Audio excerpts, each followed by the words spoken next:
Good morning. My name is Javier Perez. I'm a Director of Product Management globally for Red Hat Mobile. And I'm here to talk to you about our product, our Red Hat Mobile Application Platform. We're going to spend time talking about version 4 that we launched just a few weeks ago. I'm going to give you an introduction on the product, talk about our competitive advantages, talk about 4.0. I have about 100 slides for you. But we're going to share all this content, so I'm actually not kidding. I have a lot of slides, so I'm going to be skipping some of the slides, but you'll be able to download the slide deck and have all the information about all the features. So I might be skipping some of the features or talking just briefly about the features. And then I'm going to do a live demo. Everything is working, or it was working perfectly until you came to the Wi-Fi, so we'll see. We'll see what happens there. No, I've seen some of the sessions might run slow, but I'll be able to show you the platform, be able to show you all the features, and if I'm a little lucky, I'll be able to build a quick app for you. All right? So let me start, and by the way, this is going to be about the product. So obviously I've run product management. I want to talk about the product. So it's all about the features, all about the benefits. I have another session. We have another session at 3:30 that we're going to talk about, how do you start your mobile strategy? What options you have if you never built mobile apps. What should you do? What are some of the considerations? And then we'll give you some examples, also live demo, some of the features that you need on your enterprise apps, something we call workforce management or WFM type of apps. So that's at 3:30. Here, not going to give you too much background in terms of the stage or the where we are in terms of mobility. I'm going to cover that in 2 slides, and then it's all about the product. Okay.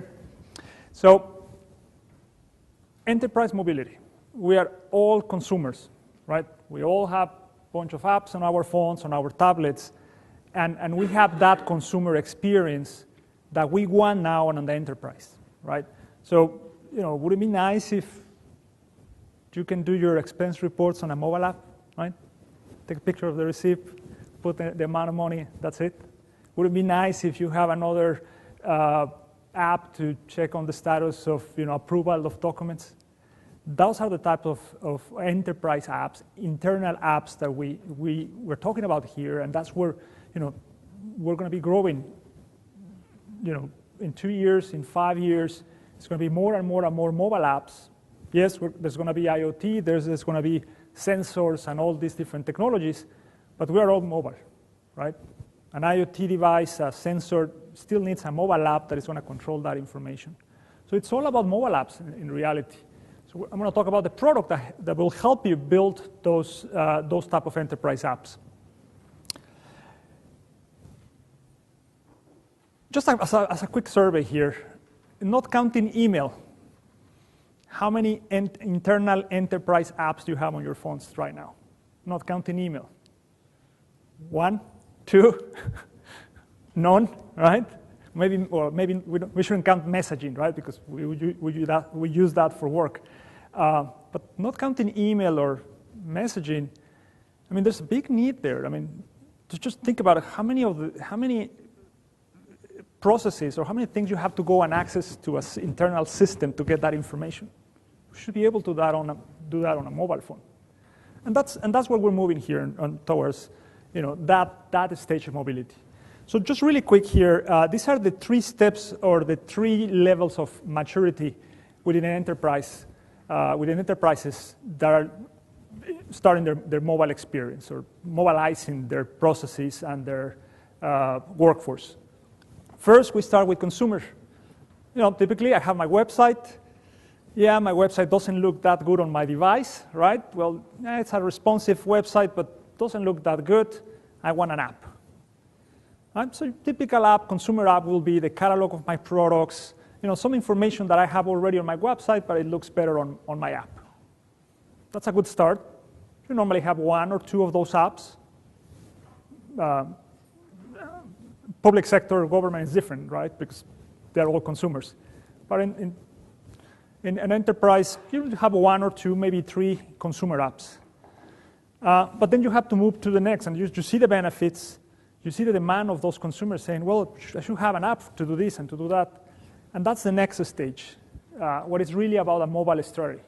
That's where companies really start thinking about, all right, well, yes, let's start building an app. Let's budget for one project or for two projects or for more. And that's where you start really thinking about your internal apps, what we call it B2E, business to employee apps. The first one is B2C, business to consumer apps. So it could be one or two enterprise apps, you have some success and you keep moving. Or it could be really, going and very strategic, go and trying to have my, job order function directly on a mobile app, right? You can go all in quickly with a complex mobile app, or you can start with some small steps with what we call tasks or specific tasks, very specific apps that will solve a specific problem. And important to mention here is mobile apps is not about, when was the last time you read a manual to understand an app? There's no such thing, right? It has to be something just with a few screens, you should be able to get the information that you want. I always recommend don't have more than 5 screens. Maybe you should have 3 screens on your app. That's all you need. It's not about a bunch of menus and all this information. Well, maybe you can have 2 apps instead, right? Try to have the mobile app experience, the experience that you have today when you go to Twitter, right? One tap and you're already reading what you want to read.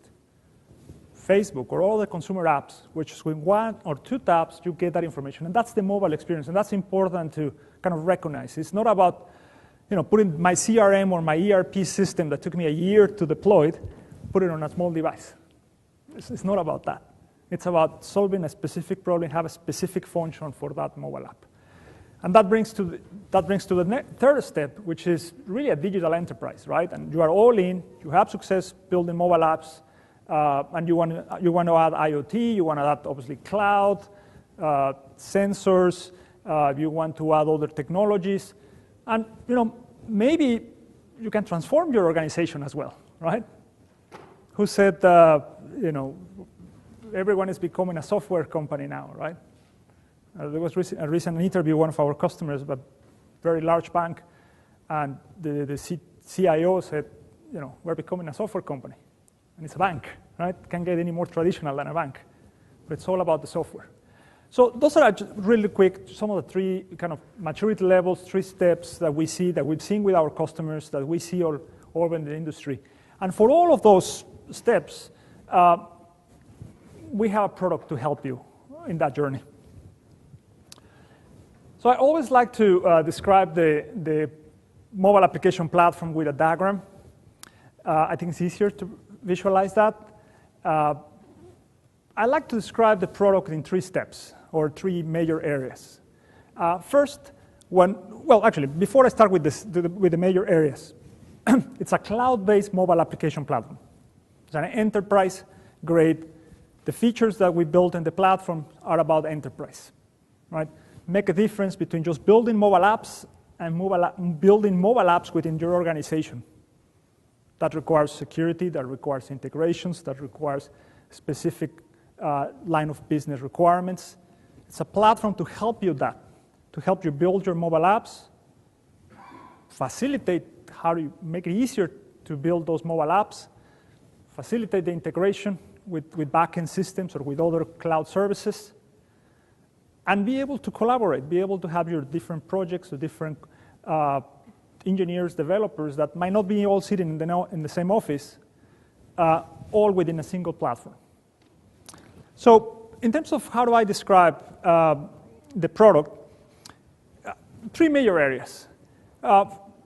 First, what we can do for app development. And I always mention here that this is not the traditional platform that you have to go install, spend time deploying, getting all the training, certifications. It's not like that, right? With something that we make sure that we had in the platform is make it very, very open. And I used to call it, or we still call it, BYOT, bring your own toolkits or bring your own tools, right? So this is not about learning a new programming language or learning a specific framework. This is about keep using the tools that you've been using if you're already building mobile apps, and bring it to the platform. So, for example, if you're building native apps, that's absolutely no problem.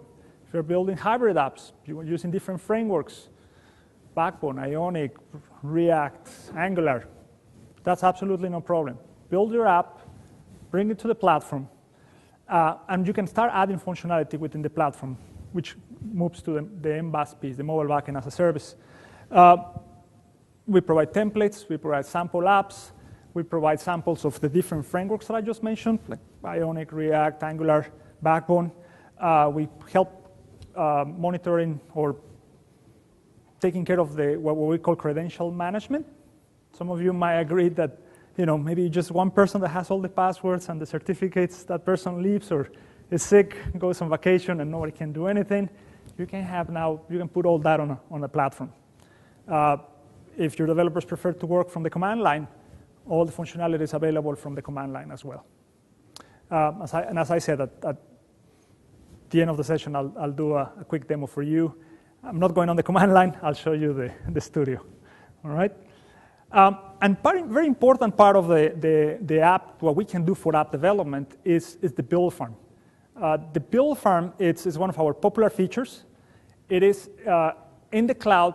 We basically build the apps for you. Basically, we compile, bring you back the binaries if you're building native or hybrid. So we basically have on the cloud a cloud for Android, cloud for iOS, cloud for Windows, that we can just build the apps, and I'll show you there. Just with a couple of clicks, you get your app. You don't need to go and, if you have a Red Hat Linux laptop, you can build your hybrid app, you can build your app, and then just go a couple of clicks, build your iOS app, right? You don't need to buy a Mac or have Xcode and all your infrastructure.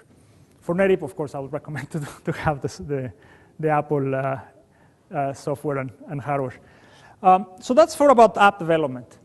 About the core, what I call the core features, and that's the important piece in terms of just building a mobile app and have some of the enterprise-grade features. Lifecycle management is one of them. We make it really easy for you to visualize and define your environments, so development environment, testing environment, pre-production environment, and production environment. Have a separation of those environments, which happens to be on a container. I'll talk about that in just a minute. And be able to promote those apps from development to testing to production. Have on a dashboard visualization of all of that. So that's part of the platform. Make it easier for you to build your mobile apps. We provide some basic alerts and analytics. Some of our customers, they just build their own. They just call an API and they build their own analytics, their own dashboards and graphs and reports. We provide a private app store. Some customers, especially in some regions, I've been presenting our product in Asia Pacific, in Latin America. I get questions about how do you distribute your apps. I'm talking about enterprise apps, right? So obviously, consumer apps just go to public app stores, iTunes, Google Play, and so on. But for the enterprise, how do you distribute your apps? Most companies have what is called mobile device management, MDMs, to control the different devices, right? It's no longer I'll give you a BlackBerry to all my employees. Everyone can bring their own devices, so they have to have some way to control the distributed apps and control those devices if a device gets lost or stolen. So that's a way to distribute. If you don't have an MDM solution, we provide a private app store. So you have the apps there. Your employees, you can create teams or groups of employees and download the specific apps that you assign to those groups. So very handy. I'll show you more on the demo on that. We create Git repositories for every app, every project. So we provide that technology. You can integrate with GitHub really easy, or you can use the Git repo for your app development. Unify push. If your app needs push notifications, we have the Unify server for you. So you just call the API, and you can start just adding push notifications for Google, for Apple, for Windows into your apps. So really handy, right? You don't have to reinvent, trying to build the push notification functionality or using another third-party service. User management, that's very important. Our platform is very, very granular, and I'll talk about that a little bit more later, but you can assign teams, you can assign groups, and you can give access to very specific components of the platform.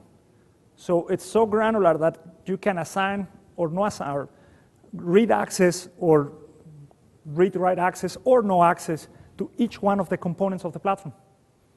Don't believe any other product in the market has that granularity. And that gives you a lot of power. I mean, that gives you can basically assign or reassign or not assign access to any type of user or any type of team or group. So that's an important feature. So I move on now quickly to the MBAAS, Mobile Backend as a Service. I'll describe MBAAS in three areas. First, it's the code, what we call the cloud code of your app. So with this architecture, you don't have to build everything on you don't have to build and install everything on the device. You can have some of the functionality on the cloud. And that goes on the MBAAS. We call it the cloud app or the cloud code. You can put more of the business logic there. One great benefit of that is when things change on your backend systems, there's my laser. When things change on your enterprise systems, on the database, on one of the services, one of the APIs, then that affects your app, right? But if you have that integration and that functionality on the cloud side, so go from the MBAAS, from your cloud code, to your backend system, any changes here, you change that on the cloud code, you deploy it, you put it deploy in production, and you are good. You don't need to ask your users to download the app again on their device. Huge benefit. We have a consulting team help customers build mobile apps using our platform. Our consulting team tells me, it's a lifesaver. For average of maybe 20 changes that I have to do here, I can deploy it. I have only one I have to ask the users to download the app again, right? So that's a specific problem about mobile apps, and we help you with this architecture that we propose there. Of course, you can still build everything you want on the device, and it just becomes a cloud call here. Which, by the way, if we do nothing but just that cloud call, we're a proxy, right?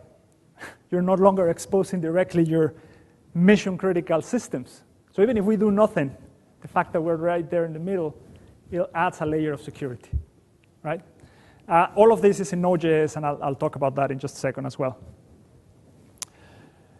So the competitive advantage, and before I jump into talk about 4.0 and a little bit more detail on the features, I think it's very important to talk about this, the competitive advantages. And we've proven this again and again and again when we go and customers start researching what we have. We show them, we demo, we do a proof of concept, we do a trial, and these advantages are always there. And these are some of it's about technology. It's about some of the decisions that we made over 5 years ago now. So I'm going to talk about 4 things. First, we were born on the cloud, right? So, most of our competitors started on a traditional, on-premise product, and they tried to move to the cloud.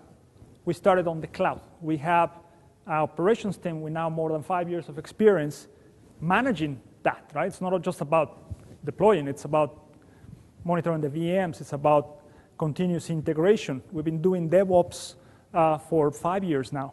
So for some of you, DevOps is new. You start listening about Ansible and Puppet and Chef, and our team has been using that for years now. We can do advanced DevOps scripting, automation, because we have the experience of maintaining, supporting a platform that was built on the cloud. So that's the same diagram that I just showed you, just in black and white, right? Second point relates to the cloud is that our platform is designed in a modular way. It's actually everything is actually, all those components are actually microservices. And because our platform was designed that way, we can go on every release, every deployment to production, and just update some of those components, some of those microservices. So again, no longer a monolithic platform. We can just go and update the specific microservice that we want. And our support team, I was talking to one of our support engineers a few weeks ago, and I was like, tell me, is this really true? And he's like, yes, absolutely, right? We report the problem, happens to have very specific functionality. We get the fix, we get the patch for that specific component. And we can only do that because we have this architecture. Combining that with, because it's on the cloud, we can actually deploy it in production every day or anytime we want. We have now a really nice cadence of every 4 to 6 weeks we deployed in production new features in our platform, right? So these are benefits that our customers get all the time. So for example, we just recently started counting, by the way, because in 5 years, we've had probably, more than 500 deployments to production. Who knows, right? But just recently, we started counting. So we're on, we just last week, actually finishing yesterday, we had release 3.11. 4 weeks before that, we had 3.10. And just before that, 3.9. And our team now has that machinery working, right? And it's not just developers building new features. It's about the product, the program, quality engineering, testing, our operations team, our DevOps that is going to go and this is new functionality, is going to be affected this. All right, let's deploy first in our pre-production environment on the cloud and then go to the cloud. So we have all that working, and it's a great benefit. I mean, I can see we publish the information on blog post. What's the new information? What are the new features every month or every 6 weeks? And just yesterday I got 3.11. So some of the stuff that I'm going to demo to you now, I know that I can demo some of this new stuff, right? Node.js. Same thing. About 5 years ago, we decided to build the MBAAS on Node.js. And at the time, Node.js wasn't really popular or that popular. And we were proven right? Now everyone is on board with Node.js, and we see some of the major organizations are migrating to Node.js because how flexible it is, how lightweight, and how well performant it is for large volumes of data. The likes of Walmart and PayPal and Netflix, they build now everything with Node.js. The ecosystem of Node.js, NPM, it's more than, how many? More than 200,000 Node.js modules. Just 4 years ago, there were 30,000. I remember my first slides about Node.js 3, 4, 5 years ago were about 20,000 open source modules. You can grab any 20,000, that's great. Well, now there are more than 200,000, right? And I always said, well, look, if you have to integrate with that system that no one heard of before, well, now there's a chance that someone else already did, publish that, you can take that and improve it or customize for your benefit. So huge advantage of Node.js. We know all our competitors in the industry now are moving to Node.js as well. And the fourth point is containers. We're at Red Hat Summit, Dev Nation, and everyone talks about containers, right? Our team this platform was built based on containers, and we've been using containers for over 5 years. Containers on Linux, they've been around for many years, right? 10 years or more. So that cloud side of the app, that cloud app that I mentioned, it actually goes into a container. And it's just not one container that you can scale. It's also a combination of other features that we offered there. For example, caching, or for example, a NoSQL database, which is another container. So now we have a set of containers for each one of your projects or each one of your apps. So we built our orchestration of containers. On version 4, I'm going ahead of myself, we moved that to Kubernetes. Right? So now we don't have to do it ourselves.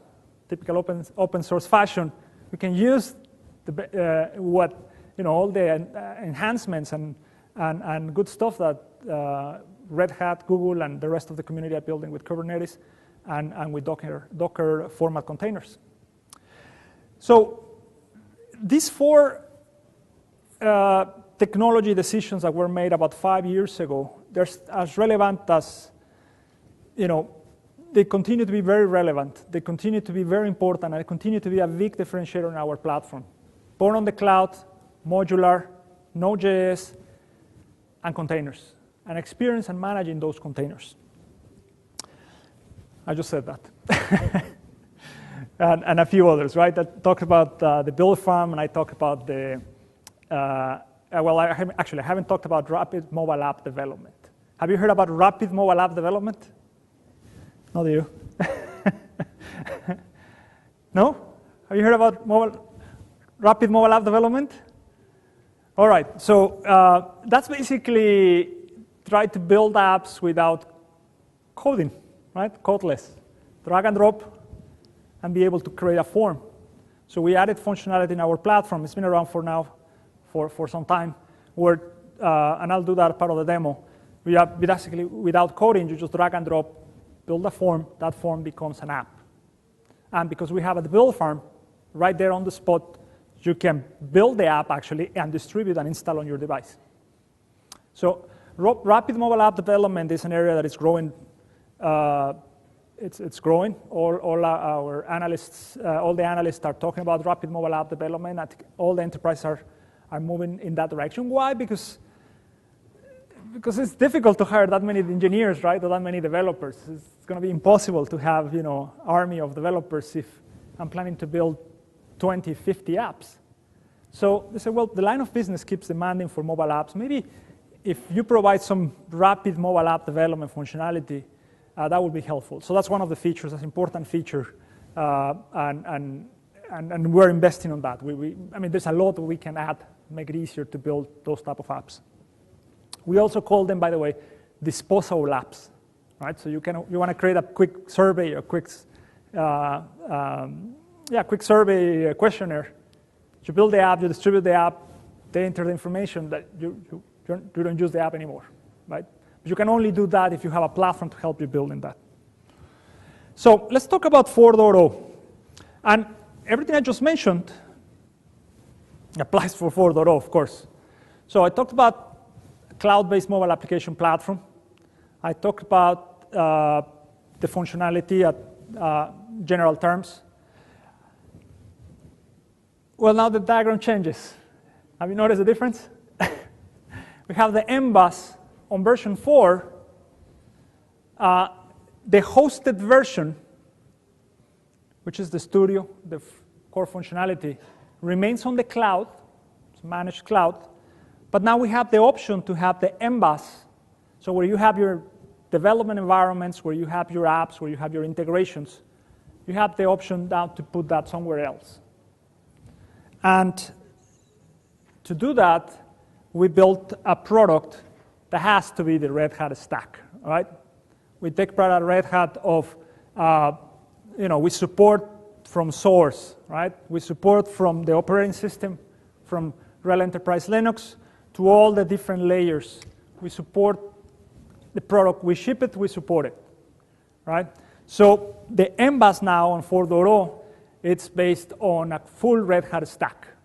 And it's not only RHEL, Red Hat Enterprise Linux, it's also Docker that is supported on RHEL, Kubernetes, and OpenShift. I don't know if you noticed, but they changed the name of OpenShift today or yesterday. It's called now OpenShift Container Platform. OpenShift Container Platform. So we built our MBAAS using that Red Hat stack, that Red Hat infrastructure. So now we can ship the MBAAS, and you can install anywhere you want. Now, everyone will think, well, on-premise, right? I've been waiting for on-premise, right? You're on the cloud. How about on-premise? Well, yes, now you can install on-premise, or you can install somewhere else. It's not longer going to be hosted by us, this side, but you can install it on somewhere else. It's a virtualization, it has to be on a virtualized environment. It has to be basically a private cloud, right? So these are some of the points that I just mentioned. We leverage OpenShift Container Platform. That's where you have your environments. That's where you define your environments. And because now you're going to be owning that and install it on your own servers or virtual machines, you can define as many environments as you want, right? The limit is your own capacity, resource capacity. And that's an important piece. That, the Node.js, what I just mentioned quickly about providing caching, providing MongoDB, it's important because that's part of the functionality that we offer. Let me just stop there. I normally mention that on diagram. I have a few other slides to talk about this, but let me just pause here quickly. Caching. Let me give you a quick example of caching. You have your, let me go back. You have your app. Every time you click on the app, it needs to go and do a query on the database or access some information from the data from your enterprise system. Well, how about if you put some of that information on the cloud code or on the MBAAS, so the device gets the information that it's in memory, in caching, and then go back to the device. Go to the cache, back to the device. Go to the cache, back to the device. And you don't overload your enterprise systems, which, by the way, were not designed for mobile apps, right? So caching is very helpful. One of our popular features. Most of our users our platform. That's one of the first things they use, caching. Another one is storage. We provide MongoDB, NoSQL database.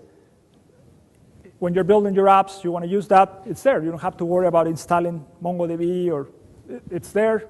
It's an API call, and you can store information there if you want to. If you want to pass that information to your traditional relational database, that's fine too. I was going to say the name, but everyone knows.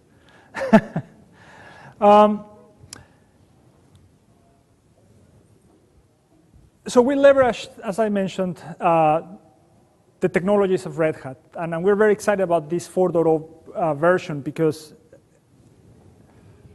it really, it took some time, but it really covers, it's a Red Hat stack product. We went through the whole program, making sure that it follows the Red Hat standards. And very excited with this new product. When we talk about on-premise, some of you are already thinking, right? And sometimes, spending the last 4+ years talking about my product and it's on the cloud, and convincing people that the cloud is where you have to go. But we always had the customers that told us, well, yes, but my IT organization doesn't let me use the cloud yet, right? Or where are you hosting your platform? Well, it's right now it's AWS. We used to work with some other providers. It's like, well, I'm not going to get the SLAs that that my business users are demanding, or my IT policies are demanding. So, those are the benefits of being on-premise, right? And that's, that's really the hybrid cloud story, right? Get the benefits of both worlds. Public cloud, where, as I said, we can deploy it in production, give you new features every month. You access that, you get new features, but keep your data, your integrations with your backend systems on-premise. So those are some of the benefits of that, and the best of both worlds. Here's quickly some of the benefits about Docker and Kubernetes. There are other sessions about Docker and Kubernetes. I'm sure you're going to be on some of those. But these are the type of features that keeps us when we're building mobile apps. Makes us a more repeatable way to build on those containers, be able to move them around and promote from the different environments that I mentioned, from development to testing to pre-production to production. You have more control over your infrastructure. You leverage, how many containers you have per VM, right? So we're going one layer, being more granular there. And your operations as well, right? So it's not longer maintaining the big VM. It could be just more about the specific container. And our operations team does this all the time, where, as I said, they just go and install one specific component, right? So building microservices, building apps, you get the benefits of the new formats that Docker gives you, the new facilities that gives you with Docker format containers. And then Kubernetes is to orchestrate that, right? And we know Google orchestrates millions of containers. It's a proven technology. Actually, on the keynote last night on Dev Nation, we had one of the product managers from Google talking about the roadmap for Kubernetes, right? Everyone really, really excited. Red Hat, a big contributor on the Kubernetes project. So I just talked about that, Docker, Kubernetes. We're excited about that. Mentioned about the Red Hat stack. Those are the benefits that we see with 4.0. And you can read through the list, some of the examples and some of the industries that have been asking for that, right? And now we're giving you, as I said, the best of both worlds. Some financial institutions, some public sector, government. Now we have an option. So I'm going to go through the feature set. I think I have about 10 minutes to cover quickly a few slides. So as I said, the idea here was to have the full feature set so you can download the presentation and look in detail. So apologies in advance, I'm going to go a little quick, but then I'm going to go back to that on the live demo, okay? So this is how the platform looks, right? Modern UI, it's on the cloud, it's a URL, you connect there and you get the information. And that's where we centralize the control management of the platform, right? Including lifecycle management and the developer's credential management that I mentioned earlier, and your teams and collaboration. That's where you build all of that. This is actually one of the key successes of our new design, or design on this version of the platform, which is version 3. By the way, before I forget, the fully hosted platform continues. So I mentioned 3.10, 3.11, 3.12 is going to come in the next 4 to 6 weeks, 3.13, 3.14. We continue with that option. And then we have the 4.x continuing with the MBAAS on the Red Hat stack. But part of the success here of our UI, and people really like this piece, is when you can visualize in 3 columns what we're talking about here. In the first column is your mobile apps. That's the client. That's what you install on the devices, on the smartphones, on the tablets. So in this example, I have a few types of apps. Then the middle part is the cloud code, as I mentioned. You can put more of your business logic, most of your Node.js functionality. And then you can build there the integrations, or you can build them what we call microservices, reusable microservices, what we call MBAAS services. So you just have to build it once and then reuse for one app or as many apps as you want. So quick separation of the client, the cloud code, and then your microservices, or what we call it MBAAS services. Before someone asks me later, the 3Scale acquisition announcement, which is API management. We're very excited about that because it actually complements really nicely with our product. There's no overlap there. Right? With API management, with 3Scale, you take care of the governance of your APIs. Right? You build your APIs, you take care of that. You can add other things like throttling control and some other analytics on your APIs. But then you take care of the governance of the APIs. And then from our platform, you will be able to consume those APIs. So you build on Node.js MBAAS services to consume those APIs. So it's a really nice complementary products that we're going to be promoting more and more. We're going to do a webinar. We're going to do different things. I mean, it was just announced, what was it, last week? the 3Scale acquisition. And I'm going to skip, as I said, some of the slides because I want to show you on the live demo. So the UI, we have an online editor. All developers work locally, of course. You can have the code there. Mention about the support for native and hybrid apps. Examples of apps. So you can start there with some help on best practices. And if you want to use our data sync framework, there are a few apps there that you can take as a reference. Importing, actually, very important piece. When I talked about, it's an open, you don't need to go and start learn a new programming languages, get a new certification. So what about if I already have mobile apps? Do I have to start from scratch again? Do I have to rebuild them? No, you can just import them. We made it very easy with 2 clicks to import your existing mobile apps.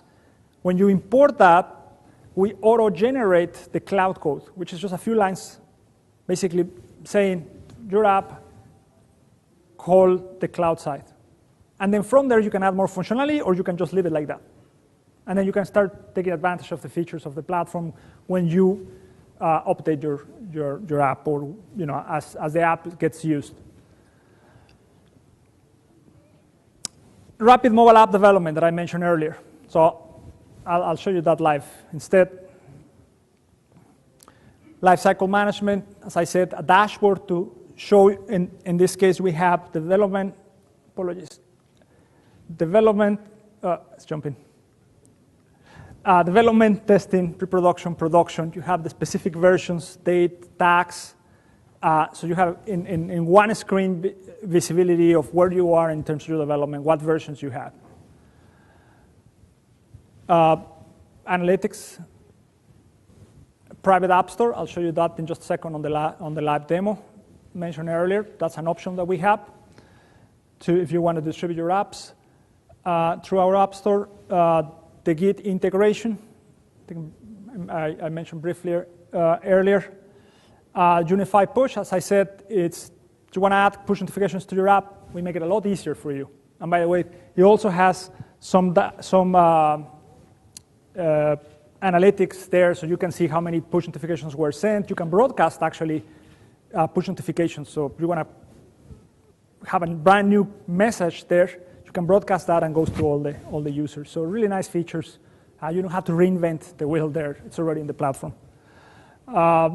Mention about user management. I don't know if you can see it, or you probably can read there, but those are the, apologies again. Those are that every line there is a specific component of the platform.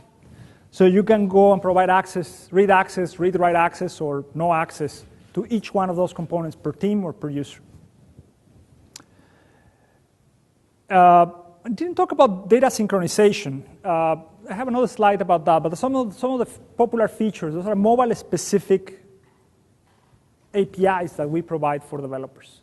So if they want to use caching, they want to use storage, they want to use for authentication, they want to use for data sync that should come really quickly. For cache, we use Redis technology. For mention MongoDB for NoSQL as part of the platform. And the data sync,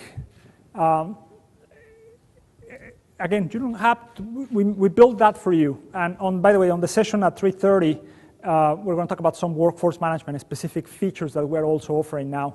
But in case of data sync, it's for the enterprise requirement of, if I'm using the app for work, I want to be able to continue using that app when I'm offline, right? If there's some workers on the field, construction workers, or any workers that are using their app for work, they should be able to use the app when they're offline.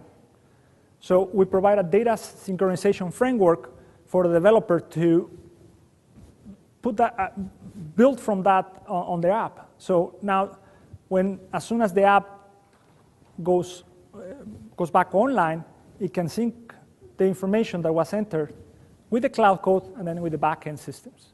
And including functionality, things like collision management, if you are updating the same records at the same time, and use of deltas as well, so just partially updating part of the records.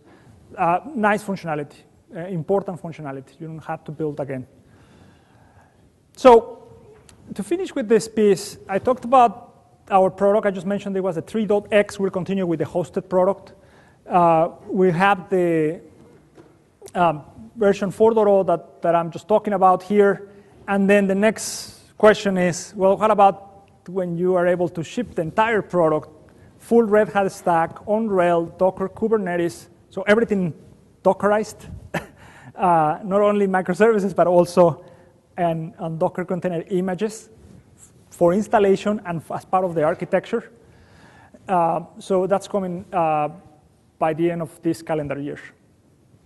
And that will be the role. And by the way, we're also updating a few of the internal components, obviously using Red Hat products like EAP and a small part of platform. This is not going to be visible for the users, but it's part of the infrastructure of the platform.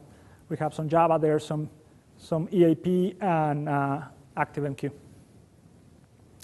So let me switch quickly. How are we doing on time? We still have 15 minutes, right? So try to do it in about 5-10 minutes, and then time for questions. So everyone out of the Wi-Fi, right? I know. I'm sure it's going to be slow. It was great before you guys came here. So this is the platform. We have good documentation. It's publicly available documentation. We have videos. We have actually, before I forget, if you go to Red Hat Middleware, there's a playlist this for mobile. So we have many videos there of how to build an app like this, how to use this functionality, how to build an MBAAS service. So there's a lot of materials there. There's another YouTube channel that is under the name Feed Henry. So there's plenty of materials there as well. So we're very good in terms of, I think we were very complete in terms of documentation. For people that are already using the product, on every release that we send every month, we're adding more and more functionality here, not only the blog post, but also on our product documentation. We have, I'm going to skip the projects. Everything is on the concept of projects. So each one of these, it's a different project. I'm going to skip projects for a second and go to show you quickly analytics. So you have information. This is sample. This is just demo data, sample data, but you get some information about the usage of your apps. Things like installs and startups and active users over time. And again, you can always build this. You can always build an MBAAS service that integrates with a third-party charting or analytics software. How about resources? Look at what's the your use on the cloud there, right? So things like memory and CPU and storage. You can also have information about the caching. So you can even, well, I'm not using here much, but you can even flush the cache. So that's great when you're developing, give you that option as well. You can define the services, the MBAAS services. We provide a few examples there that you can use, or start from scratch and build your service. I'm going to show you now the projects. So on this specific project, I was talking about the 3 columns. So on this sample project, I have a HTML app, HTML5 app, so a hybrid app. I have an Android app, an iOS app, actually a native app on Objective-C, a native app on Swift. Did I mention that we support that too? Obviously also native Android, native Windows. We have here an example with Xamarin as well, which is recently acquired by Red Hat, right? So you want to build your app on, if your team, your organization has experience with .NET or with C#, well, Xamarin is a good option. Just bring it to our platform. We're not competitors here. Same goes for Accelerator Titanium. You can build your client side and then take advantage of the platform. Build your backend integrations. And of course, web portals as well, right? More and more we see requirements, not just for the app itself, but also from a web portal where I can have some control over the app. An example of that is, for example, dispatching jobs, right? So my app is about a scheduler and job orders, and from a web port I'll be able to dispatch those, assign different jobs. Well, we support that as well. It basically is a web portal, it's a web hosting there, right? Web apps. In this example, I have just one single cloud code because I might have multiple different clients, native and hybrid, on this side, but at the end of the day, the functionality is going to be the same, right? It's going to be about getting that information from my backend systems. So I just need one cloud code that is used for all these different types of apps. And then my different MBAAS services, right? And we document these. You can even get information and test some of the calls there on your service. So talked about the editor quickly. It's an online editor. Just try to open something here. Got the wrong one. You can just go and edit there, right? As I said, most of our users, developers, they build locally. They can use whatever IDE they like to. We have an integration with JBoss Developer Studio. But if you want to use JBDS, but if you want to use any other IDE, you can use that as well. And then just we even put a button here to pull do your Git pull as well. So let me show you quickly a couple of things. First, on the admin, talking about 4.0, right? So all here is exactly the same experience that you had on previous version. But on 4.0, that MBAAS is now on a different infrastructure, right? So all you have to do is define that in a very simple screen here, where about that OpenShift installation, where all the values about your OpenShift installation. You define that here, and then you create your you can assign environments. So in this case, my production environment, it's assigned to this OpenShift MBAAS, as opposed to, for example, an existing MBAAS on the hosted product. And from there, I can go and check the status of my MBAAS, which happens to be on OpenShift, right? And it goes and does a quick check. I don't know if you can read that. And then from here, just made it easier to jump into OpenShift and get a different view of my apps that are on that OpenShift infrastructure. All right, so it's a demo, right? So here it is. Well, that was my previously opened session. Let's give it another try. There it is. All right, so my MBAAS, it's called Javier. Here it is. And what we install is actually a few services. I was talking about microservices, our components, where it happens to be 1, 2, 3, 4, and 5. That's what we are calling this the MBAAS infrastructure, right? Your infrastructure nodes. That's on this OpenShift installation. And as I deployed apps into this MBAAS, I can find them there. So let me see, I have another one installed there. My cloud code of my Hello World app is right there. And if you notice here, I have in 2 pods. Now again, this is not for the developer, right? This will be more for an administrator operations user, right? That's the OpenShift user, not the mobile app developer. But, now we get the benefits of that too. So I can just click here and scale to 3 pods. Or 4 pods, right? So, just before I had to go and request our operations team to kind of scale up, now you can do it yourself. You own your own MBAAS on 4.0. Let me show you another cool thing here with OpenShift on some of the benefits.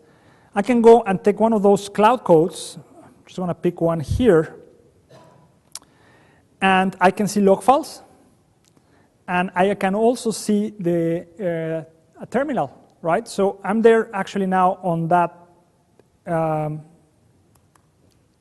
Did it connect? No, there it is.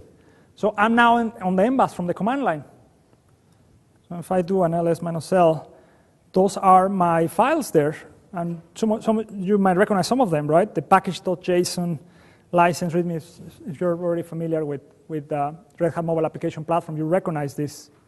And I can go here and, I can go and edit any of that, right? I'm just kidding. I'm not going to go there.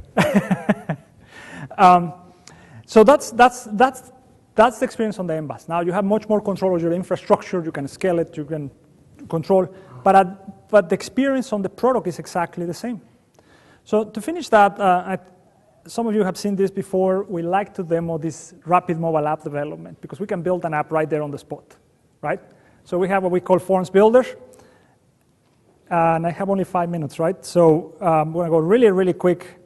And I'm going to go and create a new form. I have different templates. It's a bit slow now. So as I change templates, here on the phone, it changes the different fields. So let's just go with one.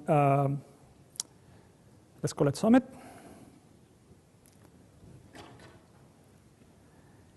And I just create a form, blank form, right?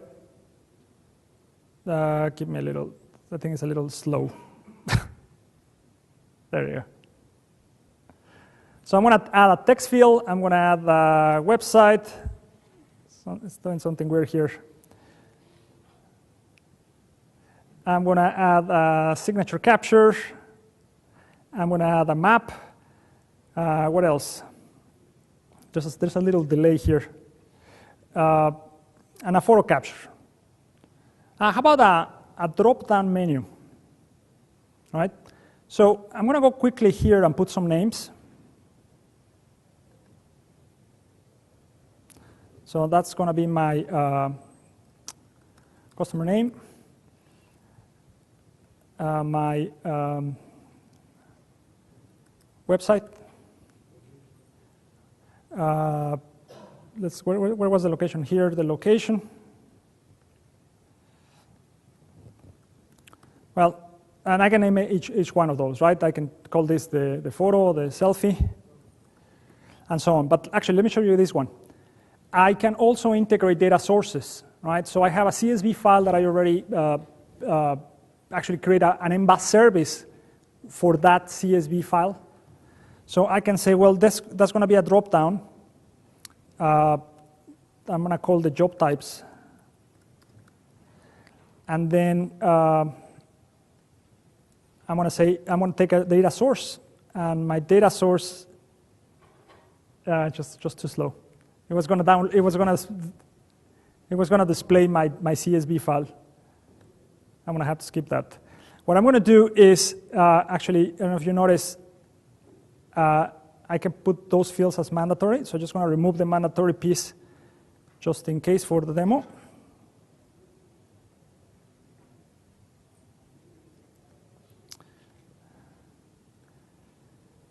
And I'm going to save and deploy. So the concept of lifecycle management also applies for forms, not only for your apps, but the forms. All right, great. Let me save that. Yeah, the Wi-Fi is not cooperating. So let me show you an existing one. No, it's because of the data source. You can give me an error there with data source? Yeah. So let's remove it. Let's try it again. No, it doesn't want to do it. Let's remove that. Okay. Thanks for the debugging, for the support. So I'm deploying on development environment. I can say testing, yeah, and other production or other environments. I just did that. So now I'm going to go to the app, and I'm going to assign that form to an app, right? So the first thing I need to do is go and assign that form to the app. So the one that I just created was called Summit. There it is at the end. I have one called DevNation, and I have another one called Feedback Form. So I just saved that, and I already basically am assigning this form now to an existing app. I can build the app here, but it's just going to take a few more minutes. So I'm going to go back to my app, and now let's try to test. By the way, I already downloaded the app here, so I can also test it from here. So you see that it says Summit there? That's the third form that I created. Let me make it a little bigger. So now I'm going to put the customer name. I'm just going to go with Javier. I can put any website. You saw the map. Let's get the signature capture, right? Something there. And you got the map. And let's get, by the way, I can also have multiple pages. I didn't put any page breaks here, but I can do that as well. And then I can just take the picture. So here's the selfie. And I click submit, and I just entered data to my app, right? So now let's take a look. It's going to our cloud, our platform, store that on MongoDB. So if I go to what we call form submissions, there is, actually that's the previous test, but here's the previous test with my picture and the signature. So really handy for what I said, those disposable apps if we want to, some really quick prototyping to build the apps. So with that, I think we ran out of time, but if you want to shoot any questions. Questions? Yeah, so version 4 and then version 4.2, you've got version 4, you've got the MBAAS on-prem. Correct. So if you go with 4.2 and it's all on-prem, but maybe you want the build parts to be hosted, can you have that as an option? Yeah. So if you get 4.2, you can still get some on-prem or hosted. Well, the question is if I can have the two or the options. We're treating these as separate products, so it's basically a different SKU sell. So yes, if you buy both, yes, you can have both, but if not, you have one or the other. Yeah. Well, thank you very much. Yeah.